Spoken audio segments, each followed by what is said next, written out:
見慣れない文字のゲートをくぐれば、そこは見渡す限り広がる日本車の山。飛行機でおよそ2時間の旅を経てたどり着いたこの国は、あなたの大事な大事な愛車、最近見なくなったですね。でもね、ここで元気に走り回っとるですよ。ここはウラジオストク、ロシアバイ。世界中に広がるドリフトと日本車のチューニング文化、その魅力に取りつかれた世界各国の車好きが送るリアルストリートライフをお届け。人種も国境も越えつながるチューニングの道、ワールドワイドストリート。第1回はロシア・ウラジオストク。世界最大の面積を持つ大国ロシア。そのロシアの極東地域最大の港町がウラジオストック。極寒のロシアの中で冬でも凍らない港として、また極東地域侵略の拠点として栄えた軍港であり、街を見下ろす高台には今もその面影を残している。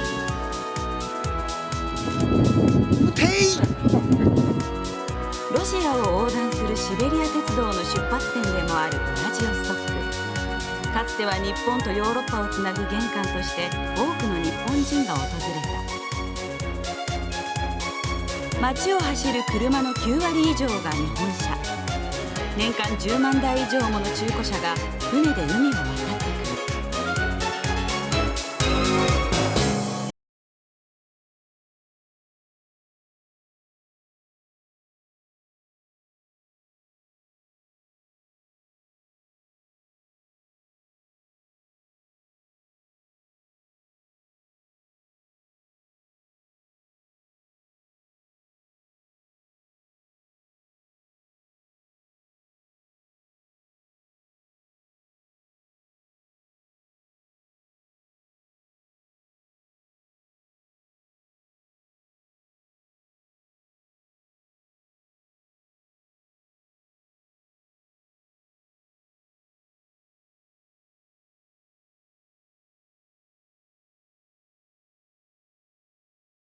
不思議なことに事故がなかとですね。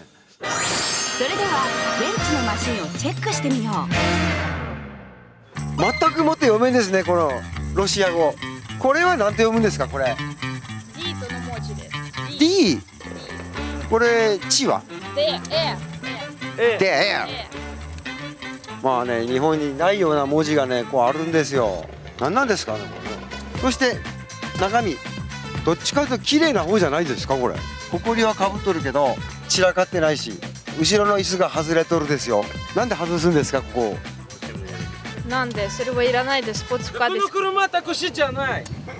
エンジンはどんな感じなんですか、これ。 B60。なるほど。で、こういうの車はいくらぐらいするものなんですか、こっちで買うと。ドルだと16,000ドルです。まあ160万するじゃないですか。まあそこそこなお金か、高いですね、割とね。180なのにいちごの顔したシル80というマシン、これはどういうふうなルートで買ったんですか、車は。オークションから車を買ってこっちに輸入したわけです。日本のオークションで買ってきとるらしかですね。それは初めて知ったですよ。一応ね、ロールバーもこれは最初からついとったんですか。いや、入れました。あ、自分で入れたとですね。なんかね、ちょっとやっぱ変わった形はしとるですね。さあ、これもドリ車なんでしょうか。なんとランサー。これドリフトやっとるんですか、これで。あ、やってる。ランサー FR。もうね、普通ね、聞いた人が答えるんですが、もうあちこちの人が答えるとですよ、もう。今ね、何気に久保とか言っとるけど、これ D1 選手は結構有名なんですね、この国でもね。さあ、続いては世界共通のドリ車86。もうこのパワーがないちっちゃい車に限ってね、ちょっと大きめの人が乗ってたりするんですよ。オーナーはどこですか。オーナーはここです。やっぱり、AE92 のスーパーチャージャーのエンジンが積んであるんですね。タービンをつけるためにインタークーラーがあらかじめ置いてあると。日本の86よりも綺麗にしてますよ、これ。ほら、おや、かっこよくブロマイドが置いてあるじゃないですか。Спонсор.スポンサーもうスポンサーした覚えはないばい。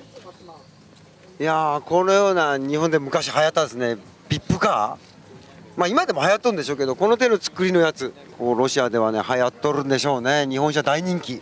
本当にね、ロシア道が悪いので車高がこのようなシステムになっとるんですよ。そしてお国柄がねやっぱり現れるのがナンバープレート。ちょっとずれてついとるとですけど、ちょっと長かですね。これ入らん車もあるんじゃないですか、この長さ。おやほら、ナンバーついとらんですよ。これダメじゃないですか、乗ったら。ついてないですけど、これありますね。おやおや、これは何ですか。これは一時みたいな種類なんですけど、もし普通のナンバープレートがなければ警察からもらいます、この紙。車検とかあるんですか、この国は。これは車検です、ロシアの。おただお金を払って、金を払えばよかったですね、車検というよりも。システムもありまあ、ます。税金みたいなもんですよ。船でやれば、多分ね、日本みたいな車預かって車検とかね、多分やってないとでしょうね。ウラジオストックでのドリフトの歴史はまだ2年ほど。それでも DVD を見て見よう見まねでみんな必死に練習している。ドリフトのレベル的に言うとですね、イカ天のちょいイカですね。もともと独学で学んだイカイカの選手たちにノムケンがコースに出てライン取りやセッティングなどを直接指導。するとわずか数周で見違えるような走りに。テクニックだけでなくマシンセッティングの重要性を知った選手たち。この小さなきっかけで彼らは今後ますます上達していくに違いない。イベント後にはノムケンも表彰台へ上がり、ウラジオファンの熱い歓迎を受けた。そして次の日、街の少し外れにあるチューニングショップへ。ロシア名ノーブラビッチ・キンスキーやってきました。チューニングショップと言われるこの場所、街中から遠く離れ、かなりロアな場所にやってきたですよ。そしてチューニングショップと言われるにはパッと見た目買いたいや、ちょっと潜入してみるばい。店の軒先にはバラバラになった車体やパーツが所狭しと転がっている。見たようなエジソンがいっぱい外に転がっとる。しかもほら、前だけ、しかも変わった形に切り取られた180ですね。本当にボートもあるんですよ、後ろには。ピット内に入ってきました。車は約縦に2台入るのがギリギリぐらいですね。エンジンやタービン、そして配線とかもいろんな車のやつがあるっぽいですね、これね。主にどういう車がお客さんは多いですか。スカイライン GTR。もちろんスカイライン GTR。おお、GTR。ドリフトじゃないですよね。Но мы с драгом занимаемся。サーキットがね、まっすぐの直線の長いサーキットなさそうに見えるんですか。どういうところでやっとるんですか。Да, у нас есть драгстив в Красноярске, единственная в России хорошая трасса с колеевым покрытием。さあ、この車がこの店の中でも一番速いと言われる 8.8 秒で走るというスカイラインですね。2.8 リッターのエンジン。このようにこの国ではね、ドラッグはかなり盛んにやっぱり行われてるみたいなんですが、ドリフトがねまだまだ始まって 2,3 年とまだまだ発展途上国状態なんですよ。やはり少年たちは自分たちの手を汚し、自分たちでなんかいろんなことをやってよく壊しとるんでしょうね。日も暮れ、市内中心部はネオンの光に包まれて違った一面を覗かせる。なんとなくここがウラジオストックの中心街。夜な夜なこのスカポンタンどもがブンブン走り回っとるとですよ、こんなストリート。でもね、他にもっと走り屋が溜まっとるとこはあるらしかとですよ。ちょっと行ってみましょう。夜な夜な若者たちが走っているというスポットへ案内してもらう。途中いかにもというマシンに遭遇しながら車を走らせること30分で夜のドラッグレース会場に到着。ざっと見ても200台近くの車が集まり、道路の両サイドにはギャラリーがびっしり。これは期待できると思ったその時、たった今ドラッグレース場ナイトレースに着いたとですが、着いた途端になんとペースカー乱入。日本のように雲の子を散らすようには逃げとらんとですが、ぼちぼちみんな身支度を始めて帰宅の時に着くとですよ。残念ばい。解散するまでポリスに睨まれ続け、仕方なくこの場を去ったが、これで諦めるウラジオの走り屋たちじゃない。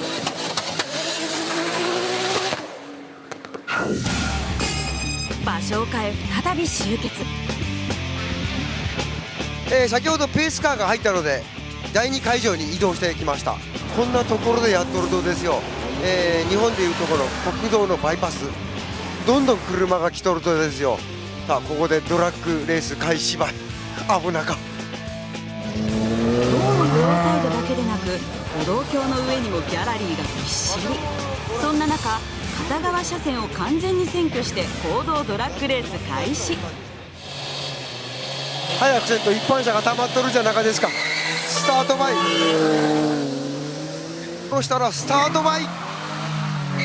スタートもやはり一般車を止めてやっとるので手際がよくやっとるですね。並んだらすぐスタート。しかしまたもや開始わずか数分でポリスが登場。道路の真ん中で解散を促すが走り屋たちも食い下がる。もうなんか暴動にでもなりそうな雰囲気になってきたですよ。逆にね、おまわりさんがみんなに見つめられそわそわしとるかもしれんばい。やむなく解散したが、後を追うとさらに別の会場へ。やっと間に合ったですよ。第3会場にやってきました。もうかれこれ30分ぐらい走ってきたんですよ。さあそしていきなり集まったと思ったらすぐスタート開始。さあいつペースカーが現れるかもわからんとですよ。もう車が集まり次第とっとと走る。そしてペースカーが現れとっとと帰ると、俗に言ういたちごっこ。車はそれっぽい GTR からワンボックスまで節操なく参加。車で遊ぶことが若者の文化となりつつある。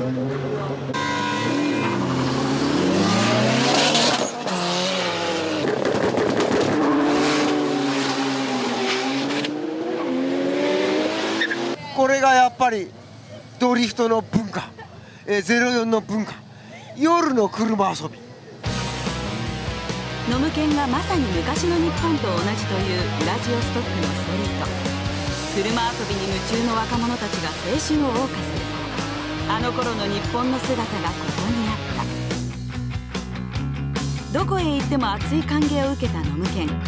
今や D1 ドリフトは世界中の車好きに広がり、日本のチューニングが世界中を席巻している。次回「ワールドワイドストリート」もそんな日本の文化が異国で息づく姿をお届けしよう。